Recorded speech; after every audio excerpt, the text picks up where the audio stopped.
નમસ્કાર વિદ્યાર્થી મિત્રો. સંસ્કૃતિ secondary and higher secondary school Vidyamandir Jnanpith campus Sihor YouTube માધ્યમ દ્વારા ઓનલાઈન એજ્યુકેશનમાં આપ સર્વે વિદ્યાર્થીનું હાર્દિક સ્વાગત છે. હું સુભાષ ગોસ્વામી ધોરણ 11 અને 12 આર્ટ્સની અંદર મનોવિજ્ઞાન વિષયની અંદર અભ્યાસ કરાવું છું. આજે આપણે વિદ્યાર્થી મિત્રો ધોરણ 12ની અંદર પ્રકરણ 3 બુદ્ધિ, જેનો ભાગ ત્રીજો એટલે કે ત્રીજો વિડીયો લેક્ચર છે, એના વિશે આજે આપણે અભ્યાસ કરવો છે. અને એની અંદર આપણે ગયા વિડીયો લેક્ચરની અંદર છે બુદ્ધિ વિશેના જે આધુનિક અભિગમો છે એની અંદર સ્પિયરમેનનો દ્વિઘટક સિદ્ધાંત, સ્ટર્નબર્ગનો ત્રિપુટી સિદ્ધાંત અને ગિલફર્ડનો ત્રિપરિમાણાત્મક સિદ્ધાંત છે એની ચર્ચા કરી હતી. આજે આપણે ગાર્ડનરનો બહુવિધ બુદ્ધિના સિદ્ધાંતની ચર્ચા છે એ કરીએ. તો ચાલો આપણે જોઈએ ગાર્ડનરના બહુવિધ બુદ્ધિના સિદ્ધાંત વિશે. હાવર્ડ ગાર્ડનરે 1983માં બુદ્ધિ અંગેનો પોતાના મંતવ્યો રજૂ કર્યા. એટલે કે હાવર્ડ ગાર્ડનર નામના મનોવૈજ્ઞાનિકે છે ઈસવીસન 1983ની જે સાલ છે એની અંદર પોતાના મંતવ્યો છે એ પોતે રજૂ કરે છે. પોતાના મંતવ્યો પોતે છે એ અન્ય લોકો સમક્ષ મૂકે છે. તેઓના મતે બુદ્ધિ એકાકી સ્વરૂપ ધરાવતી નથી. એટલે કે પોતે એવું માને છે કે બુદ્ધિનું કોઈ એક પ્રકારનું સ્વરૂપ હોતું નથી. બુદ્ધિમાં જુદા જુદા ઘટકો રહેલા હોય છે. એટલે કે બુદ્ધિની અંદર અલગ અલગ પ્રકારના ઘટકો છે એનો સમાવેશ થતો હોય છે.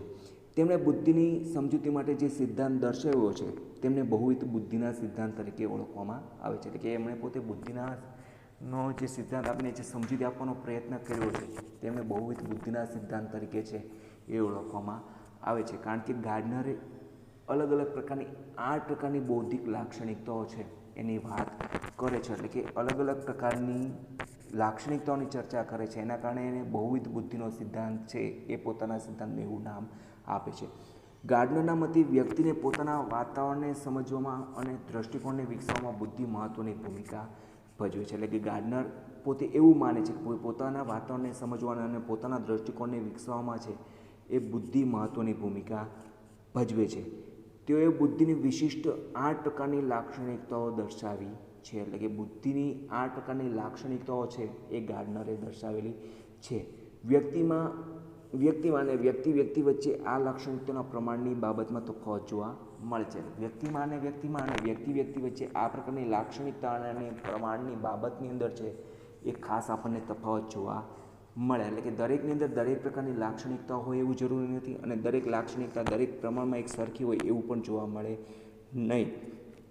પરિસ્થિતિ, સંજોગો અને ઘટનાના અનુસંધાનમાં વ્યક્તિ બુદ્ધિની વિવિધ લાક્ષણિકતામાંથી કેટલીક લાક્ષણિકતાનો ઉપયોગ કરે છે. પરિસ્થિતિ કેવા પ્રકારની છે, સંજોગો કેવા પ્રકારના છે, તેમજ ઘટનાના અનુસંધાનમાં વ્યક્તિ બુદ્ધિની લાક્ષણિકતાઓની છે એમાં કેટલીક લાક્ષણિકતાનો ઉપયોગ કરે છે. દાખલા તરીકે વિદ્યાર્થી જ્યારે વર્ગખંડમાં અભ્યાસ કરે છે ત્યારે તે ભાષાકીય, તાર્કિક કે ગાણિતિક બુદ્ધિનો, રમતના મેદાનમાં રમત રમતી વખતે દૈહિક શરીર ગતિલક્ષી બુદ્ધિનો અને સહાધ્યાયીઓ, શિક્ષકો, વડીલો અને આદર્શ વ્યક્તિને સમજવા માટે આંતરવૈયક્તિક બુદ્ધિનો ઉપયોગ કરતો હોય છે. એટલે કે વિદ્યાર્થી જ્યારે વર્ગખંડની અંદર અભ્યાસ કરે ત્યારે તે પોતે ભાષાકીય, તાર્કિક, ગાણિતિક બુદ્ધિનો ઉપયોગ કરશે. રમતના મેદાનની અંદર જ્યારે રમત રમતો હોય ત્યારે દૈહિક શરીર ગતિલક્ષી બુદ્ધિનો ઉપયોગ કરતો હોય છે. તેમાં સહાધ્યાયીઓ અને શિક્ષકો, વડીલો, આદર્શ વ્યક્તિઓને સમજવા માટે છે એ આંતરવૈયક્તિક બુદ્ધિનો ઉપયોગ કરતો હોય છે. ગાર્ડનરે મુખ્યત્વે 8 પ્રકારની લાક્ષણિકતાઓ દર્શાવી છે. એટલે કે ગાર્ડનરે 8 પ્રકારની બુદ્ધિની લાક્ષણિકતાઓ દર્શાવી છે. એમાં પહેલી લાક્ષણિકતા ભાષાકીય બુદ્ધિ. પહેલી લાક્ષણિકતા છે ભાષાકીય બુદ્ધિ. આ પ્રકારની બુદ્ધિ લેખન, વાંચન, કથન, ભાષાની જટિલતા સમજવી, તેને અસરકારક રીતે રજૂ કરવી વગેરે કાર્યોમાં પ્રગટ થાય છે. એટલે કે આ પ્રકારની બુદ્ધિની જે ક્ષમતા છે, બુદ્ધિ છે એ લેખન એટલે કે લખતી વખતે, વાંચન વાંચતી વખતે, કથન એટલે કે કોઈ મૌખિક રીતે બોલતી વખતે, તેમજ ભાષાની જટિલતા એટલે કે અઘરા અને જટિલ વાક્યોને સમજવા, તેને અસરકારક રીતે રજૂ કરવી વગેરે કાર્યોની અંદર છે એ પ્રગટ થાય છે. ખાસ કરીને સાહિત્યકારો, લેખકો, વક્તાઓ, ઉદ્ઘોષકો, કટાર લેખકો વગેરેમાં આ પ્રકારની બુદ્ધિ ક્ષમતા છે વધુ જોવા મળે છે. એટલે કે ખાસ કરીને સાહિત્યકારો છે, લેખકો હોય છે, વક્તાઓ કે જે પોતે વક્તવ્ય આપતા હોય, ઉદ્ઘોષકો એટલે કે જે કોઈપણ પ્રકારનો કાર્યક્રમ હોય તો એનું સંચાલન કરનારા હોય, તે સમાચારનું રીડિંગ કરનારા હોય તો ઉદ્ઘોષકો છે. કટાર લેખકો કે જે પોતાની કલમ થકી કટાર વાક્યો કે પોતે કલમો લખતા હોય છે, તે વગેરેના આ પ્રકારની બુદ્ધિ છે એ વધુ માત્રામાં જોવા મળે છે. બીજી લાક્ષણિકતા છે તાર્કિક ગાણિતિક બુદ્ધિ.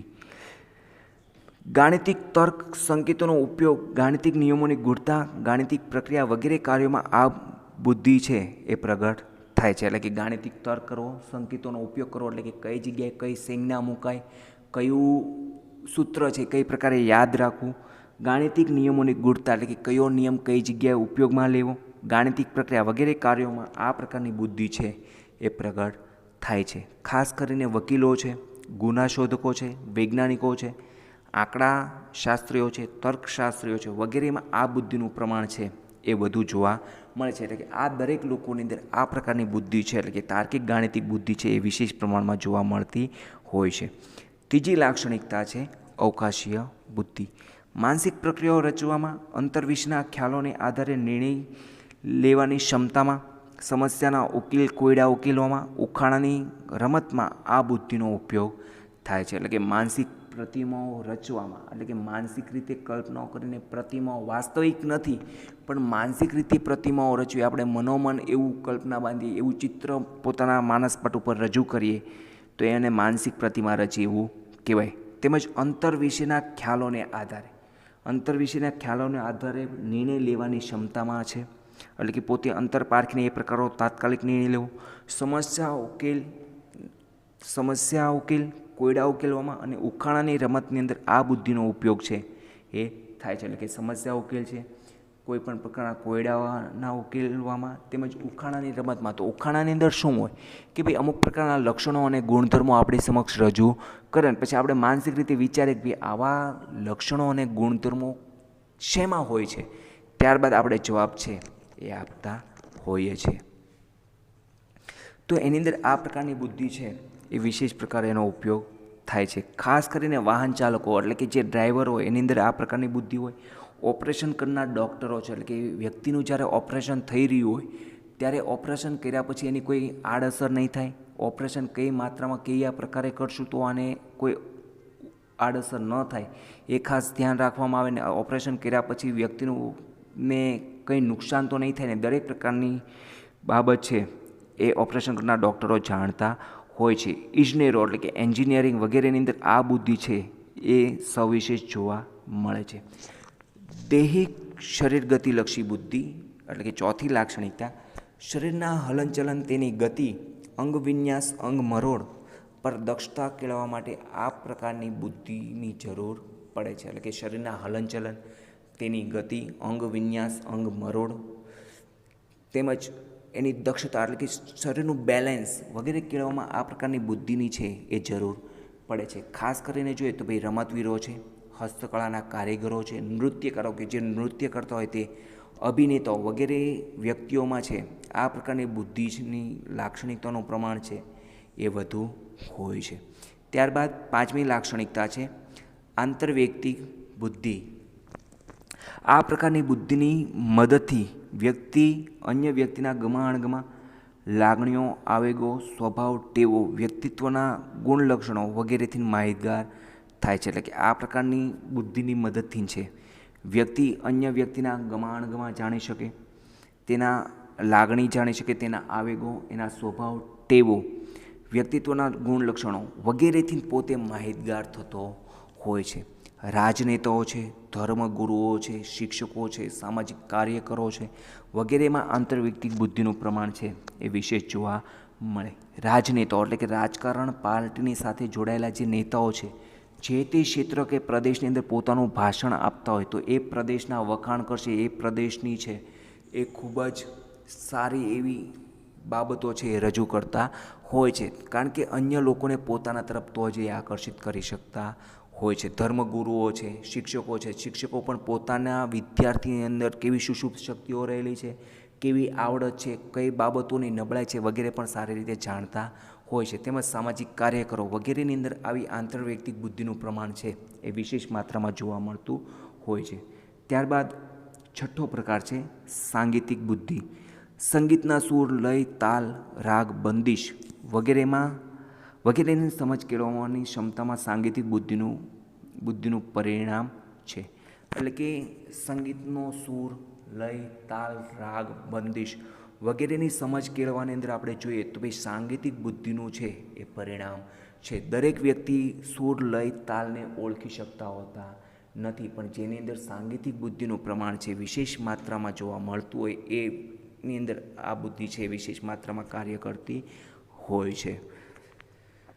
ગાયન અને વાદન ક્ષેત્રે કાર્ય કરતા નિષ્ણાંતોમાં આનું પ્રમાણ છે એ અન્ય વ્યક્તિઓની તુલનામાં વધુ જોવા મળે છે. એટલે કે ગાયન અને વાદન ક્ષેત્રે છે એ કાર્ય કરતા, એટલે કે ગાયન કે જે કલાકાર ગાતા હોય અને વાદન કે જે સંગીતના અલગ અલગ પ્રકારના જે ઇન્સ્ટ્રુમેન્ટ, જે સાધનો છે જે એ વગાડતા હોય તો એ વાદન કાર્ય કહેવાય. તો એની સાથે સંકળાયેલા નિષ્ણાંતોની અંદર આ પ્રમાણની વ્યક્તિઓની અંદર છે એ અન્ય વ્યક્તિઓની તુલનામાં એની આ પ્રકારની બુદ્ધિ છે એટલે કે સાંગીતિક બુદ્ધિ છે એ વધુ જોવા મળે છે. ત્યારબાદ સાતમો પ્રકાર છે, સાતમી લાક્ષણિકતા છે બુદ્ધિની, વ્યક્તિ અંતર્ગત બુદ્ધિ. એક વ્યક્તિ તરીકે આપણે પોતાની લાગણીઓ, આવેગો, અભિવ્યક્તિઓ, મનોવલણો, પૂર્વગ્રહો, માન્યતાઓ વગેરેની સમજ આ બુદ્ધિ દ્વારા કેળવી શકીએ છીએ. એટલે કે એક વ્યક્તિ તરીકે આપણે આપણી પોતાની લાગણીઓ છે, આપણા આવેગો છે, આપણી અભિવ્યક્તિઓ છે, આપણા મનોવલણો છે, પૂર્વગ્રહો છે તેમજ માન્યતાઓ વગેરેની સમજ આપણે છે એ આપણી પોતે રીતે કેળવતા હોય. આપણે આપણા મનોવલણો જાણતા હોય, આપણે આપણી પૂર્વગ્રહો જાણીએ, આપણે આપણી ખૂબી એટલે કે આપણે કેવી અભિવ્યક્તિ કરી શકીએ, દરેક બાબત આપણે આપણી જાણતા હોઈએ છીએ. આંતરસૂઝ અને સ્વ આવિષ્કારની સમજ મેળવવામાં આ બુદ્ધિ ઉપયોગી થાય છે. એટલે કે આંતરસૂઝ એટલે કે કોઈપણ પ્રકારની સમસ્યાનો ઉકેલ કઈ રીતે પ્રાપ્ત કરી શકાય અને સ્વ આવિષ્કાર એટલે કે પોતાની અંદર કઈ બાબત ખૂટે છે, કઈ બાબતની અંદર સુધારો લાવવાની જરૂર છે એની સમજ કેળવવામાં આ પ્રકારની બુદ્ધિ છે એ ઉપયોગી થાય છે. છેલ્લી અને આઠમી લાક્ષણિકતા છે નૈસર્ગિક બુદ્ધિ.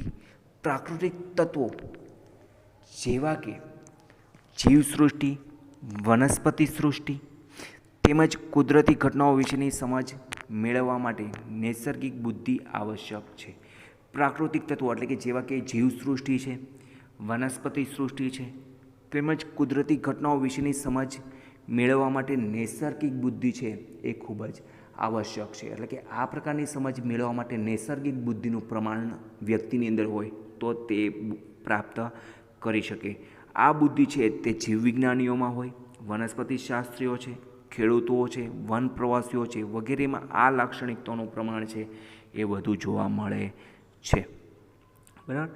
તો અહીંયા ગાર્ડનરનો બહુવિધ બુદ્ધિનો સિદ્ધાંત પૂર્ણ થાય છે. વિદ્યાર્થી મિત્રો, વિભાગ ઈની અંદર મોટા ભાગે આ પ્રશ્ન પૂછવાની શક્યતા રહેતી હોય છે.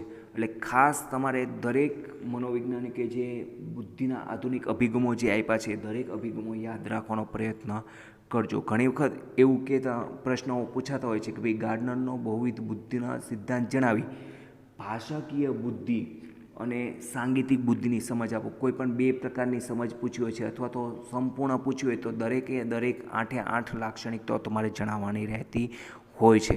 ફક્ત ગાર્ડનરનો બહુવિધ બુદ્ધિનો સિદ્ધાંત જણાવી કોઈ પણ બે લાક્ષણિકતાઓ જણાવો એવું પૂછ્યું હોય તો દરેકે 8 લાક્ષણિકતાઓ તમારે લખવાની, સમજૂતી નહીં આપવાની. ફક્ત કોઈ પણ તમને મનપસંદ કોઈ બે લાક્ષણિકતાઓની સમજૂતી છે એ તમે આપી શકતા હો છો.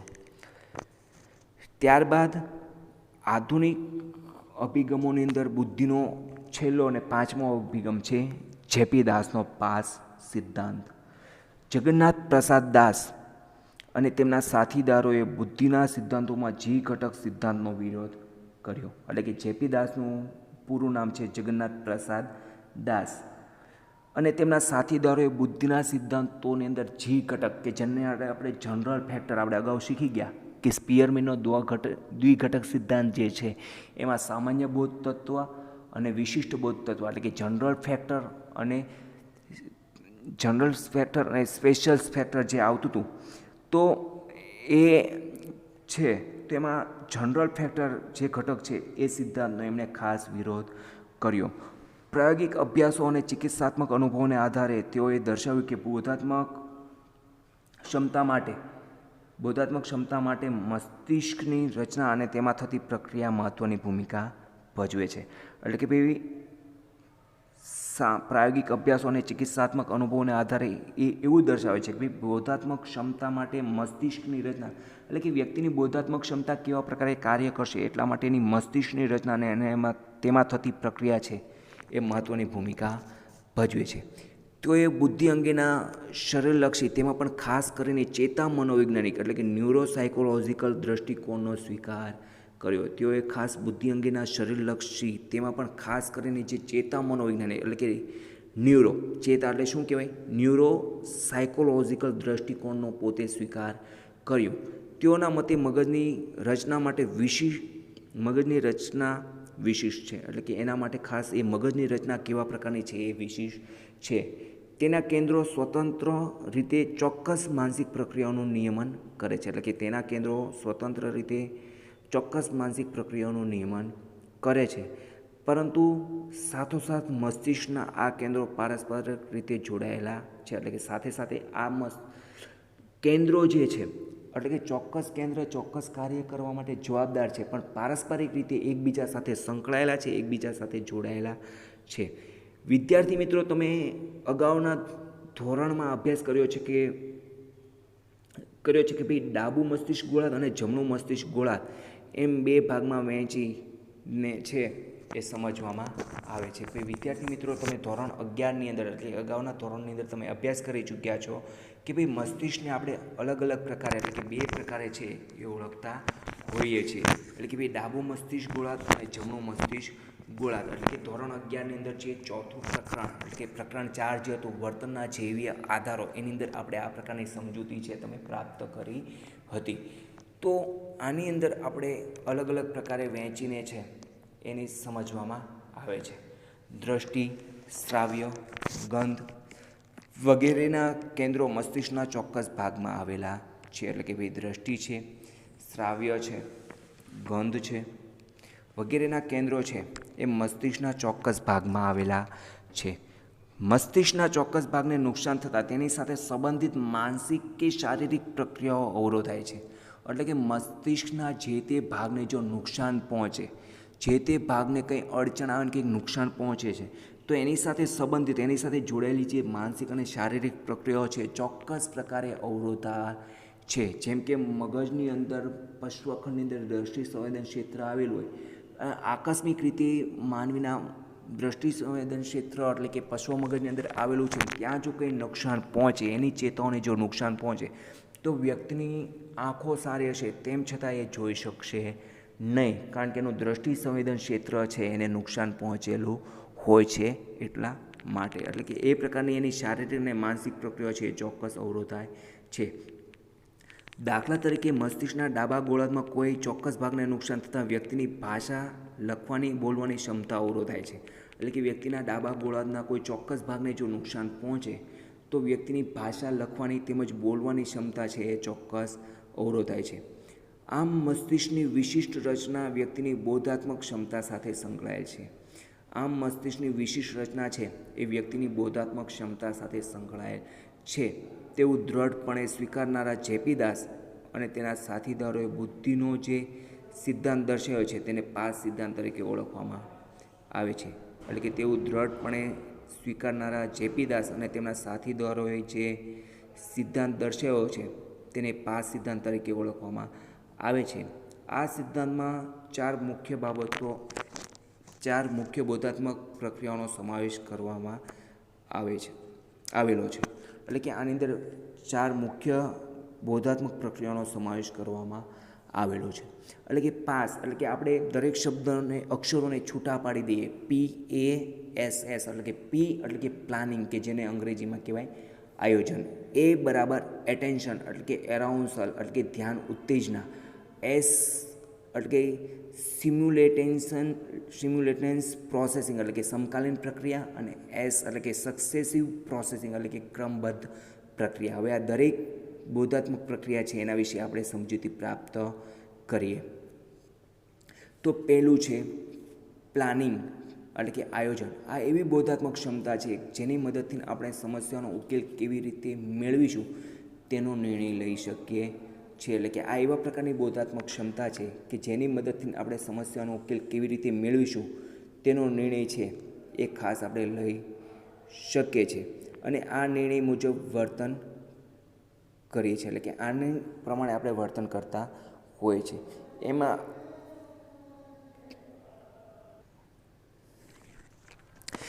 આપણે ધ્યેયો નિશ્ચિત કરવા, પરિણામોનું પૂર્વાનુમાન અને પ્રતિમાઓ કે પ્રતિસ્પૃષ્ટિનો ઉપયોગ વગેરે માનસિક પ્રક્રિયા કરીએ છીએ. તેના માટે મોટા મગજનો અગ્રખંડ એટલે કે ફ્રન્ટલ લોબ છે એ જવાબદાર હોય છે. તો ભાઈ આયોજનની અંદર ખાસ આપણે ધ્યેયો નિશ્ચિત કરવા, જેમ કે અત્યારે વિદ્યાર્થી મિત્રો તમે ધોરણ 12ની અંદર છો અને અત્યારે કોરોનાની વૈશ્વિક જ્યારે મહામારીનો સમય હોય, જ્યારે તમે શાળાએ નથી આવી શકતા, તો તમને પણ ઘણી અંદર પ્રશ્નો થતા હશે, ભાઈ શાળાઓ ક્યારથી ચાલુ થશે તો ત્યારબાદ પરીક્ષાનું માળખું કેવું હશે, અભ્યાસ કરવાનો સમય કેવા પ્રકારનો હશે, કેટલો અભ્યાસક્રમ આપણે ભણવાનો થશે, દરેક બાબતો કંઈક ને કંઈક તમને મૂંઝવતી હશે. ને સાથે સાથે તમારું લક્ષ્ય, તમારો ગોલ છે કે ભાઈ મારે ધોરણ માર્ચ 2021ની પરીક્ષાની અંદર આટલા સારા ગુણ લઈને ઉત્તીર્ણ થવું છે. એટલે કે પહેલાં તો એ તમારું ધ્યેય, આપણે ગોલ છે એ નિશ્ચિત કરો.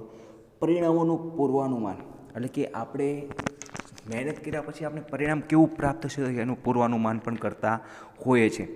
પ્રતિભાવો કે પ્રતિસ્પૃષ્ટિનો ઉપયોગ, ઘણી વખત ઘણી જગ્યાએ આપણે પ્રતિભાવો આપણે કોઈની પાસે મેળવીએ, પ્રતિસ્પૃષ્ટિ કંઈક આપણે ફીડબેક, કંઈક બદલો મળતો હોય તો આ પ્રકારની વગેરે પ્રકારની માનસિક પ્રક્રિયા કરીએ છીએ. તેના માટે મોટા મગજનો અગ્રખંડ એટલે કે ફ્રન્ટલ લોબ છે એ જવાબદાર હોય છે. વિદ્યાર્થી મિત્રો, અહીંયા ખાસ હું તમને જણાવું કે ભાઈ તમારે સ્વાધ્યાયની અંદર જે વિભાગ એની અંદર જો કે ભાઈ ત્રીજો MCQ એવો આપ્યો છે કે ભાઈ આયોજન જેવી બોધાત્મક પ્રક્રિયા માટે મગજનો કયો ભાગ જવાબદાર છે. તો આની અંદર વિકલ્પ A છે તો નિમ્નખંડ, વિકલ્પ Bની અંદર પશ્ચખંડ અને વિકલ્પ Cની અંદર મધ્યખંડ અને વિકલ્પ Dની અંદર હાઇપોથેલેમસ એવું લખેલું છે. તો અહીંયા દરેક વિકલ્પની અંદર કોઈ સાચો જવાબ છે ને. અહીંયા જો તમે આયોજન જેવી મોટા મગજનો અગ્રખંડ એટલે કે ફ્રન્ટલ લોબ છે જવાબદાર છે, તો ત્યાં તમારે ખાસ એક સુધારો કરજો કે વિકલ્પ D છે કે હાઇપોથેલેમસ કોઈ પણ પ્રકારનું કામનું નથી, તો હાઇપોથેલેમસની જગ્યાએ અગ્રખંડ છે એ તમારે લખી રહેવાનું રહેશે. અન્ય સાહિત્યની અંદર કે પુસ્તકની અંદર આ એક ક્ષતિ રહેવા પામેલી છે. ખાસ તમે ધ્યાન રાખજો, તમારે પેપરની અંદર કદાચ આ જ વિકલ્પ પૂછાય તો હાઇપોથેલેમસ MCQમાં ન આવે પણ ત્યાં અગ્રખંડ આપ્યો હોય, સુધારો કરીને ખાસ તમારે યાદ રાખજો એનો જવાબ અગ્રખંડ છે એ આવે છે. હંમેશા જવાબ માન્ય પુસ્તકોના આધારે રહેતો હોય છે. કોઈ અન્ય પ્રકાશનનું સાહિત્ય કે કોઈ બીજું સાહિત્યની અંદર જે તે જવાબ ઘણી વખત ખોટા આપ્યા હોય છે ને એના કારણે તમારો એક માર્ક છે એ કપાવવાની સંભાવના રહેતી હોય છે. એટલે ખાસ મિત્રો એ ધ્યાનમાં રાખીને તમે જોજો એ વિકલ્પની અંદર છે અગ્રખંડ જવાબ છે એ સાચો આવે. ત્યારબાદ એટેન્શન એરાઉન્સલ એટલે કે ધ્યાન ઉત્તેજના, એની સમજૂતી પ્રાપ્ત કરીએ. આ બોધાત્મક પ્રક્રિયામાં વાતાવરણમાં રહેલા ઘણા ઉદ્દીપકો પ્રત્યે ધ્યાન આપવાની અને અન્ય ઉદ્દીપકોની અવગણના કરવાની ક્ષમતાનો સમાવેશ થાય છે. એટલે કે આ બોધાત્મક પ્રક્રિયામાં છે એ વાતાવરણમાં રહેલા ઘણા પ્રકારના ઉદ્દીપકો છે, ઘણા પ્રકારના ઘટકો છે, એના પ્રત્યે ધ્યાન આપવાની અને અન્ય ઉદ્દીપકો પ્રત્યે અવગણના કરવાની. એટલે કે કયા ઉદ્દીપક પ્રત્યે ધ્યાન આપવું અને કયા ઉદ્દીપકો પ્રત્યેની અવગણના કરવી, એનું ધ્યાન ન આપવું, એ પ્રકારની ક્ષમતાનો સમાવેશ છે એ થાય છે. ધ્યાન કેન્દ્રિત કરવાની મુશ્કેલીની વિકૃતિ એટલે કે ધ્યાન કેન્દ્રિત એટલે કે જે તે વસ્તુ, આકૃતિ કે પદાર્થ પ્રત્યે ધ્યાન કેન્દ્રિત કરવાની મુશ્કેલીની જે વિકૃતિ છે કે જેને એટેન્શન ડિફિસિટ ડિસઓર્ડર કે જેને શોર્ટમાં ADD ધરાવનાર વ્યક્તિઓમાં આ બોધાત્મક પ્રક્રિયાઓમાં ખામી જોવા મળે છે. એટલે કે જે લોકોની અંદર ધ્યાન કેન્દ્રિત કરવાની વિકૃતિ હોય તો એની અંદર ધ્યાન ઉત્તેજના છે એ પ્રકારની બોધાત્મક પ્રક્રિયામાં ખામી જોવા મળે છે. ધ્યાન અને ઉત્તેજના સાથે મસ્તિષ્કના મગજસ્કંદ અને થેલેમસ સંકળાયેલ છે. એટલે કે ધ્યાન અને ઉત્તેજના સાથે મસ્તિષ્કના મગજસ્કંદ અને થેલેમસ છે એ સંકળાયેલ છે.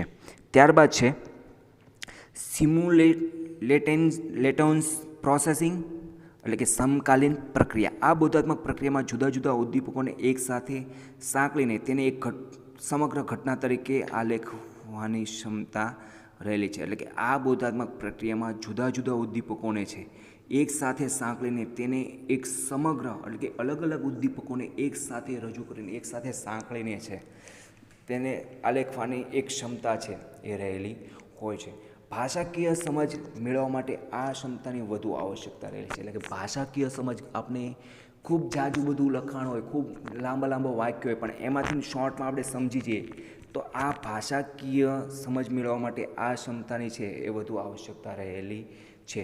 દાખલા તરીકે જોઈએ, મારી માતાના પિતાના એકના એક દીકરા મારા કોણ થાય? એટલે કે ભાઈ મારી માતાના પિતાના દીકરા એટલે કે મારી માતાના સામાન્ય રીતે ભાઈ થયા, તો મારા શું થાય? તો ભાઈ મારા એ મામા થાય. તો જો જવાબ અહીંયા આપ્યો છે તો ભાઈ મામા, તો આવા પ્રકારની અલગ અલગ પ્રકારનું વાક્ય આપ્યું, પણ આપણે શું કર્યું? એને સમકાલીન એને જોડ્યું ને ત્યારબાદ આપણને જવાબ છે તો એ જવાબ મળે છે. ત્યારબાદ આપણે જવાબ એવો આપીએ કે ભાઈ મામા થાય, એવો જવાબ આપણે આપતા હોય. તો આ ક્ષમતા માટે મોટા મગજનો પશ્વખંડ એટલે કે આ ક્ષમતા માટે છે સમકાલીન પ્રક્રિયા માટે મોટા મગજનો છે એ પશ્વખંડ એટલે કે ઓક્સિપિટલ લોબ અને મધ્યખંડ એટલે કે પેરેટલ લોબ છે વધુ મહત્ત્વની ભૂમિકા ભજવે છે. એટલે કે ખાસ પશ્વખંડ અને મધ્યખંડ છે એ વધુ મહત્ત્વની ભૂમિકા ભજવે છે. ત્યારબાદ છે સક્સેસિવ પ્રોસેસિંગ એટલે કે ક્રમબદ્ધ પ્રક્રિયા. અહીં ઉદ્દીપકોને ક્રમબદ્ધ રીતે રજૂ કરવાની ક્ષમતાનો સમાવેશ થાય છે. એટલે કે અહીં ઉદ્દીપકો ક્રમબદ્ધ એટલે કે વારાફરતી રજૂ કરવાની ક્ષમતાનો સમાવેશ છે એ થાય છે, જેમાં ખાસ કરીને ક્રમબદ્ધ રીતે અક્ષરો એટલે કે વર્ણમાળા અને શબ્દોને ગોઠવીને વાંચન કાર્ય અને લેખન કાર્ય કરવાની ક્ષમતાનો સમાવેશ થાય છે. એટલે કે ખાસ કરીને જોઈએ તો ક્રમબદ્ધ રીતે અક્ષરો એટલે કે જ્યારે આપણે લખતા હોઈએ કે કંઈ બોલતો હોય તો શબ્દોને યોગ્ય રીતે ગોઠવીને વાંચન કાર્ય અને લેખન કાર્ય કરવાની ક્ષમતાઓમાં છે એ સમાવેશ થાય છે. જેમ કે આપણે કોઈ પુસ્તક ખોલીને પુસ્તકનું ડાયરેક્ટ પેજ જોઈએ તો એમાં ડાયરેક્ટ આપણે નથી વાંચતા, પણ આપણે શબ્દશ આગળ વધતા હોઈએ છીએ, તો ત્યારે આપણી પ્રક્રિયા ક્રમબદ્ધ થતી હોય છે. જેમ કે પરીક્ષાની અંદર જ્યારે આપણે પેપરો લખી રહ્યા હોય તો આપણે આખું પેપર ડાયરેક્ટ નથી લખાઈ જતું, પણ ક્રમબદ્ધ રીતે શબ્દશ આપણે આગળ લખતા વધતા હોઈએ છીએ. આ માટે મોટા મગજનો અગ્રખંડ એટલે કે આ ક્ષમતા માટે છે ક્રમબદ્ધ પ્રક્રિયાની ક્ષમતા માટે છે મોટા મગજનો અગ્રખંડ એટલે કે ફ્રન્ટલ લોબ અને નિમ્નખંડ એટલે કે ટેમ્પરલ લોબ છે એ અગત્યતા ધરાવે છે. એટલે કે અગ્રખંડ અને નિમ્નખંડ છે એ ક્રમબદ્ધ પ્રક્રિયા માટે અગત્યતા ધરાવે છે.